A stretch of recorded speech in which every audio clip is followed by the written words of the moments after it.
For centuries, palace walls have been designed not only to protect royalty but to protect secrets. Corridors without maps, rooms without records, doors sealed for generations. But tonight, one discovery threatens to unravel the most carefully controlled narrative in modern monarchy.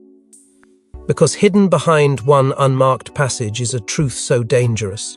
It may explain why the most powerful woman in the palace is suddenly, silently and deliberately being cornered. Before we go deeper into what this really means for the royal family, make sure to subscribe so you don't miss a single update. The palace has always pretended to be stone and ceremony, but those who have walked its longest corridors know better. It breathes, it listens, it remembers.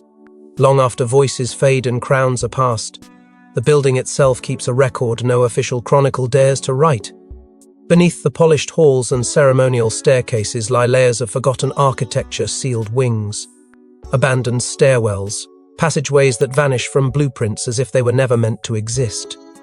Generations of staff have whispered about them in cautious tones, about doors painted to disappear and panels that open only when history decides the moment has arrived.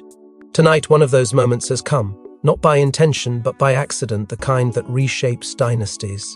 It began quietly, as so many palace upheavals do, with routine maintenance in a wing rarely visited by anyone of rank, a loose panel, an unexpected hollow sound behind the wall, and then a space that should not have been there at all. No markings, no inventory records, no archival stamp, only dust thick enough to suggest decades of deliberate neglect and crates sealed with wax-bearing symbols no longer used. Within them, documents folded too carefully for disposal, ledgers without signatures, correspondence stripped of dates but heavy with implication. And threaded through every fragment, every coded line, every erased margin, was a single recurring presence, a shadowed figure rising slowly through influence, proximity, and design. Inside the palace, the reaction was immediate, though never spoken aloud. Meetings were rescheduled without explanation. Senior aides suddenly vanished from their posts, reassigned to wings where no one would ask questions. Files were quietly removed from open archives, their absence noticed only by those who already feared what they might contain. Surveillance protocols tightened, not outward toward the public, but inward, toward the corridors themselves. Someone, somewhere, understood the gravity of what had surfaced, and they were moving with the precision of an institution trained not to panic but to contain. Because the danger was not merely scandal, it was chronology, a chain of decisions, alliances, favors, and betrayals that, if instructed, could rewrite the story of how power truly changed hands inside the monarchy. And at the center of that reconstruction stood the figure now whispered about in closed rooms as the consort, a woman whose rise had always seemed inevitable, polished, ordained by destiny. Yet the deeper the documents were examined, the more fragile that narrative became. Notes hinted at influence long before titles. Letters suggested intervention where neutrality was expected. Margins revealed names crossed out, futures redirected, relationships quietly dismantled. The palace, once thought to be her fortress, now appeared to be the archive of her ascent and possibly the evidence of its undoing. What had been hidden to protect a reign now threatened to expose its architecture. And in the silence that followed the discovery, one truth began to spread through the inner circle with terrifying clarity. This door had not been sealed to guard the monarchy from outsiders. It had been sealed to guard the monarchy from itself. And as this door creaked open for the first time in decades, the story did not begin with power but with ambition. Before titles, before ceremony, before crowns, there was strategy. And behind the public smile was a woman who understood something few ever do. In the monarchy, love is never the prized position is. What began as a whispered connection soon became a long, invisible campaign, and every step toward the throne left behind rivals, betrayals, and decisions that could never be undone. There was nothing accidental about her ascent.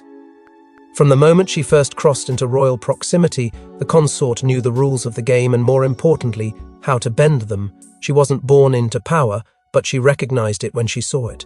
She studied it, observed the way it cloaked itself in charm, disguised dominance as tradition, and how affection, when wielded with precision, could redirect entire futures. Her earliest interactions with the heir were not fairy tale moments.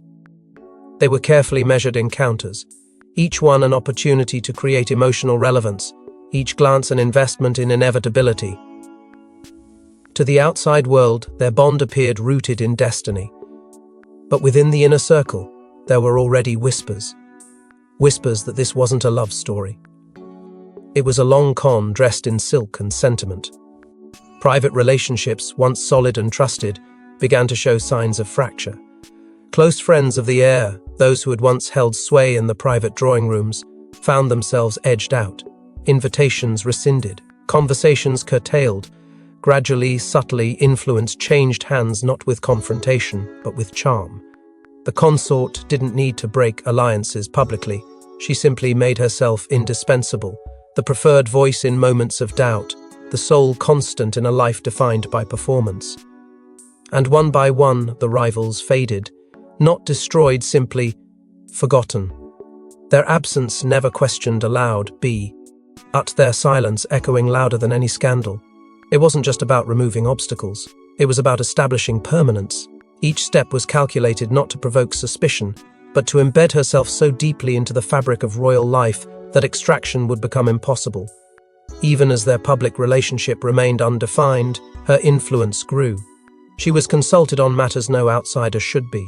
She attended events with increasing regularity, her presence justified by tradition, but driven by ambition. And all the while, she remained 2 steps ahead, careful to appear passive while orchestrating chaos behind closed doors. The monarchy prides itself on predictability, but she introduced something far more powerful: uncertainty, cloaked in familiarity. What those closest to the throne failed to realize was that the real danger wasn't her ambition, it was how well she hid it behind affection. Every soft smile was loaded, every deferential gesture was strategy. Because from the very beginning, her eye wasn't on the man, it was on the seat beside him. And as her influence hardened into permanence, those who once considered themselves untouchable began to feel the temperature shift. Old alliances were now liabilities. Past conversations replayed with new, terrifying meaning. The monarchy, once a fortress of continuity, had been infiltrated not by scandal, but by subtlety, by someone who knew how to rise without seeming to move at all. But ambition alone cannot explain what was hidden, only what it was meant to protect. It was not a journalist who found it, not a historian, not even a royal. It was a maintenance worker restoring a forgotten wing who uncovered a panel that did not exist on any blueprint. Inside, sealed correspondence, unsigned ledgers and recordings labeled with no dates. Together, they formed a timeline the monarchy never intended anyone to see. And at the center of every page, the same name. It began as routine work peeling back lay.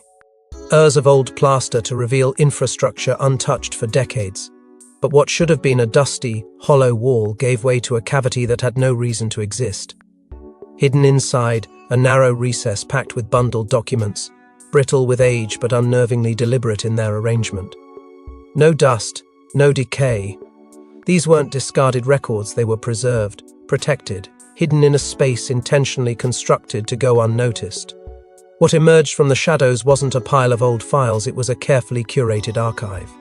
And it told a story no one inside the monarchy ever wanted told. Each envelope held fragments of a puzzle that had been buried alive.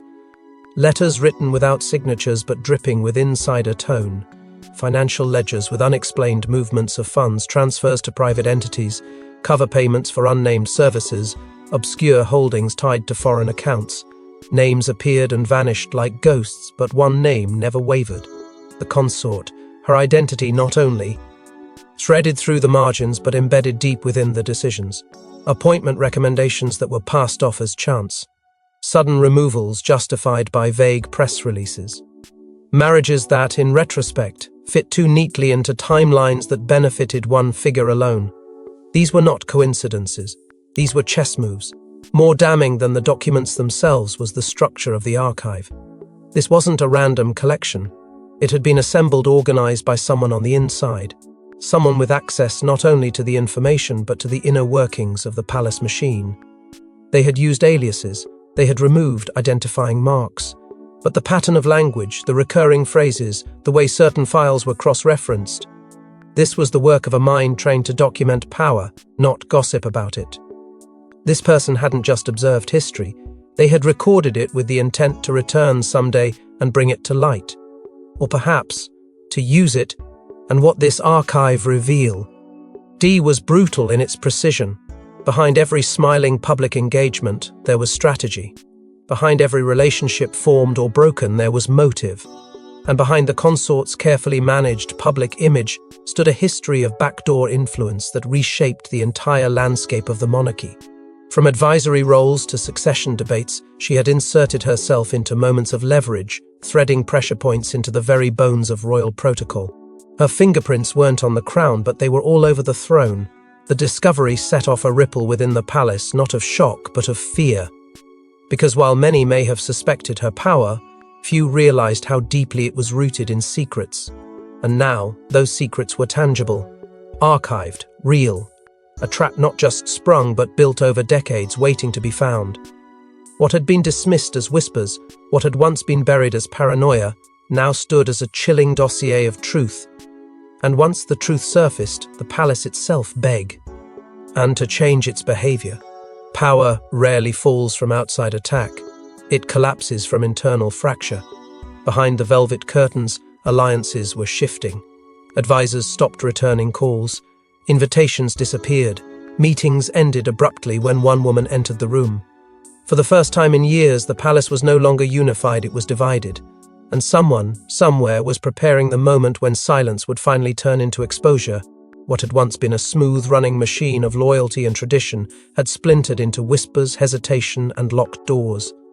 The consort, once the center of every inner circle decision, now found herself on the receiving end of carefully measured distance. Long-time allies had grown cautious, weighing the risk of proximity. Conversations that once flowed freely now ended abruptly when her name surfaced. Her arrival, once a signal of cohesion, became the trigger for strategic exits and unfinished sentences. The palace was shifting beneath her. Feet not in public displays, but in subtle refusals that screamed louder than any scandal. Behind the scenes, a covert network of resistance was forming, not loud, not rebellious, strategic, quiet, lethal. Certain aides who had long stood in the background began scheduling private meetings at odd hours. Long-forgotten figures returned to relevance, summoned not by invitation but by urgency. These weren't disloyal traitors, they were loyal to the monarchy, not to the woman they now viewed as its liability. In hushed tones, they shared observations, suspicions, fragments of timelines. Alone, each thread meant little. But when woven together, a pattern emerged. And that pattern pointed to one conclusion: the consort's power was not just fragile, it was toxic. Protocols began to shift without explanation. Access permissions revoked. Security patterns changed. Routine updates rerouted around her desk. Rooms she once walked freely now required clearance she no longer automatically received. Her daily briefings, once meticulously prepared with layers of context, began arriving late, stripped, shallow, vague. Officially, nothing had changed, but the undercurrent was unmistakable. She was being contained. Not by law, not by scandal, but by control. Was palace procedure wielded as punishment, slow, quiet, impossible to publicly challenge? Within this tightening web, a new language emerged, coded phrases passed between those in the know. Late bloom meant her influence was waning. Close the garden signaled sensitive meetings were to be held without her. Even her staff noticed the shift, their smiles tightening, their loyalties uncertain. Somewhere within this machine, decisions were being made, plans were being drafted, and everyone understood the weight of what was coming, because the longer they waited, the more dangerous it became. But timing was everything. There would be no leaks, no accidents. The exposure had to be absolute, undeniable. And so they waited, they watched, they documented. Every move she made was now a potential misstep, every word a possible weapon. The consort, once the architect of subtle manipulation, now stood in the middle of a palace that had turned its precision against her. And the deeper the silence grew, the louder the message became. She was no longer untouchable. And yet, the most dangerous part of the trap was not political. It was personal. Every strategist has one blind spot, one place where calculation gives way to emotion. For the cons. It was not power, it was loyalty, a relationship she believed unbreakable, a confidant she trusted absolutely, and in the final months before the discovery emerged, that bond began to fracture, because someone she loved was quietly feeding information to her enemies. This wasn't the kind of betrayal that bursts into flames. It was slower, more corrosive, a creeping shift that began with silence, then mismatched details, then vanishing moments that left questions hanging in the air. The consort had spent her life manipulating the most complex structures of power, yet she failed to see the danger closest to her. In this one bond, intimate, trusted, and fiercely protected, she had placed every piece of herself she couldn't afford to expose.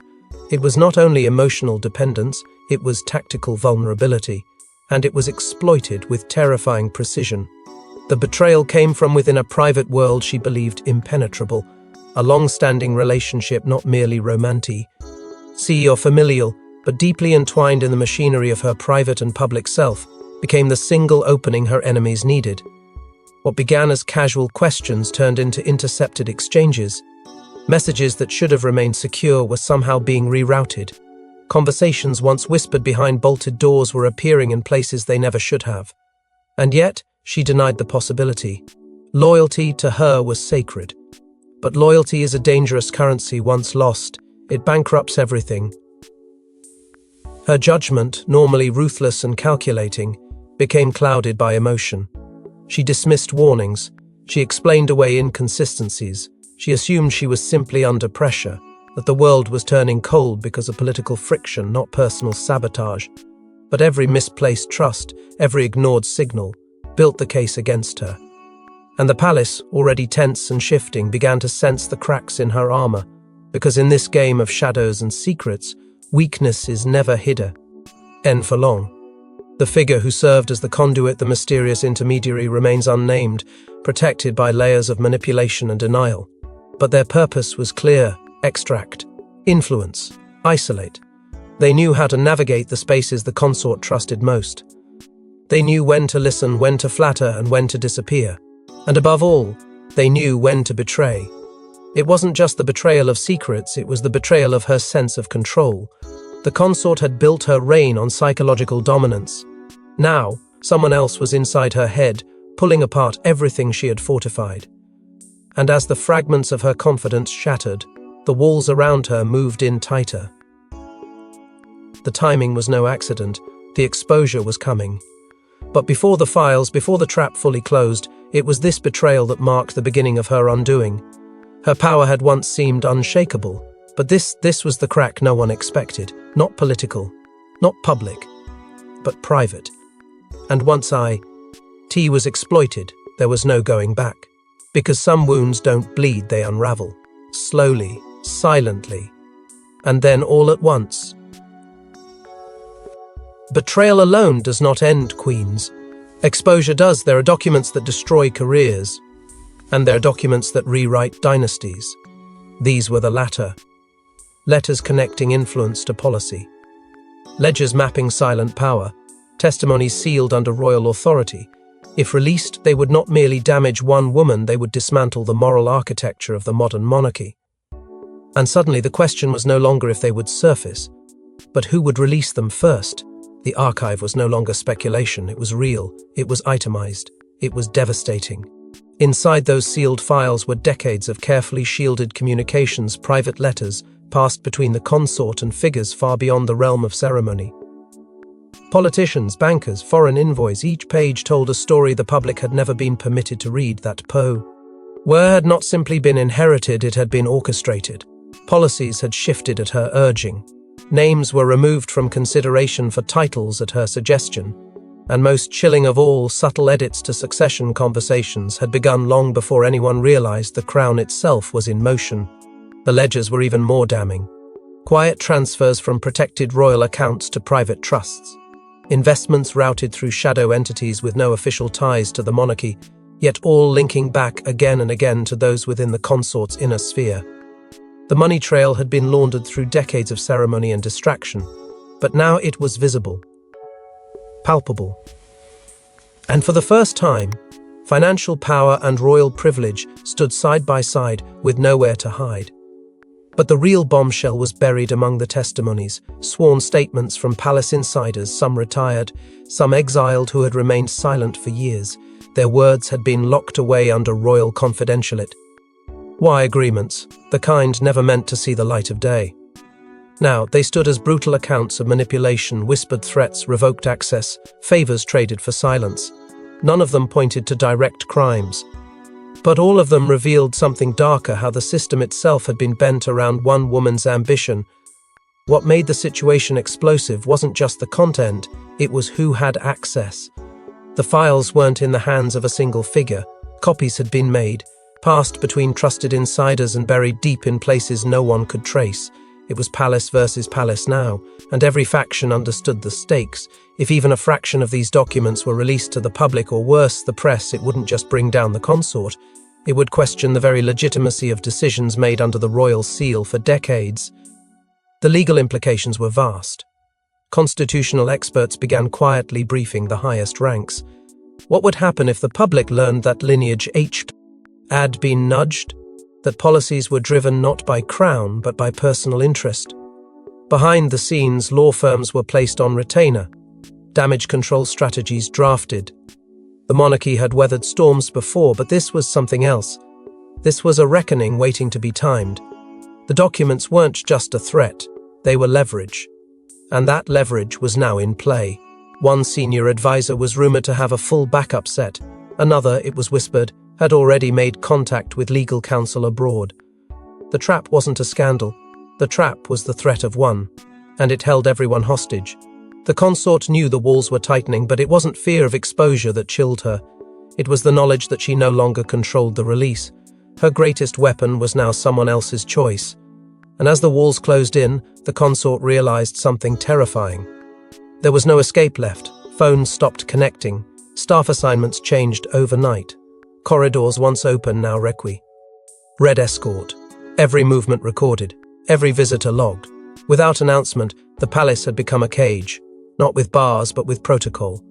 And in the cruelest twist of royal irony, the woman who once mastered the system now found herself completely imprisoned by it. The shift was subtle at first: an assistant reassigned without warning, a driver replaced, a calendar altered without consultation. But soon the pattern was impossible to ignore. The consort, once able to move through the palace as freely as air, now encountered invisible barriers at every turn. Rooms she once entered without knocking were suddenly locked. Schedules she once controlled were now decided without her input. Messages she sent went unanswered, or worse, replied to with cold formality. The isolation wasn't loud. It was methodical, calculated, and absolute. Every form of communication was under quiet surveillance.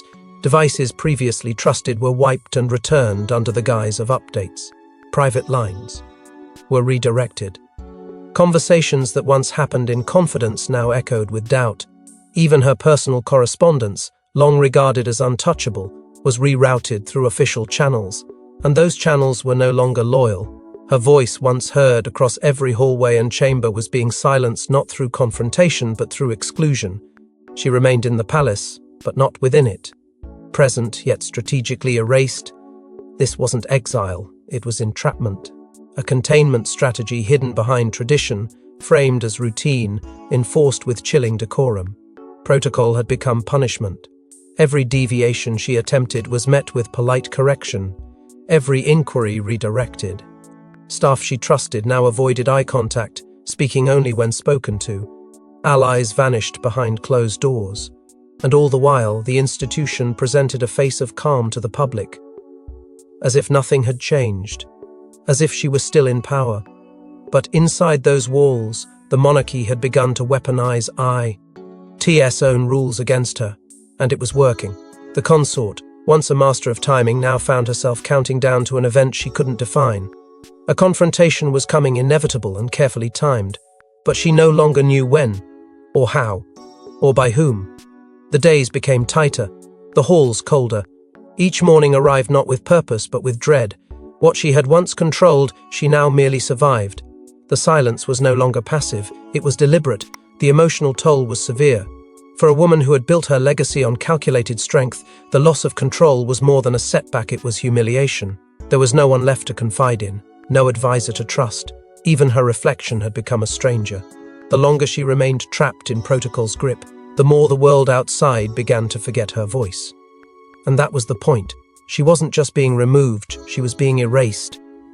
But the monarchy does not destroy quietly, it reveals publicly. Every reign ends not with ceremony, but with consequence.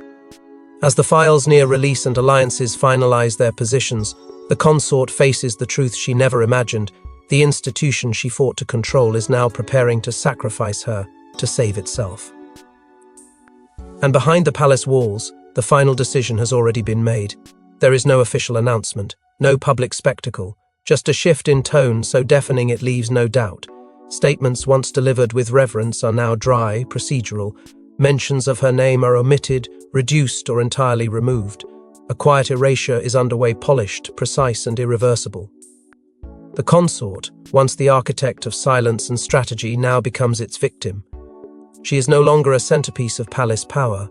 She is its cautionary tale. Every step forward by the monarchy now requires one thing first: her absence. The files, those sealed, damning, undeniable documents, are no longer a looming threat.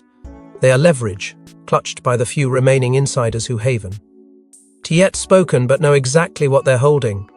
Behind the scenes, agreements are being struck. One signature here, one discreet handshake there. The monarchy's survival has taken precedence, not because it wants to erase her, but because it must.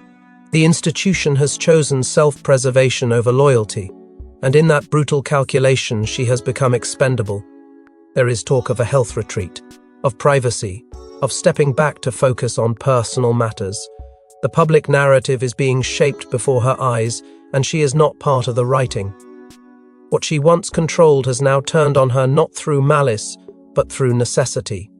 Because the monarchy cannot afford a scandal it cannot contain, and the consort, with her trail of secrets, influence, and untraceable decisions, has become the very embodiment of risk. What hurts most is not the fall. It's the realization that everything she built, every alliance, every favor called in, every quiet manipulation was temporary. Power, in the palace, is never personal. It is conditional, and when the condition becomes dangerous, the power is stripped without apology. She now walks halls that no longer belong to her, greeted by smiles that hide pity, surrounded by people waiting for her to vanish gracefully. Her ultimate fate remains a mystery. Will she be exiled under the guise of diplomacy? Will she sign her silence away for a title and a pension? Or will she fight, risking what little remains of her dignity to salvage the legacy slipping through her fingers? That question hangs in the air, unanswered. The palace will not tell, and she may never speak again. But somewhere in the shadows more files wait. More stories rest in silence, and more doors remain sealed, because in the monarchy, secrets never die. They only wait for the next door to open. Thanks for watching. Please don't forget to like and subscribe, and we will see you in next one.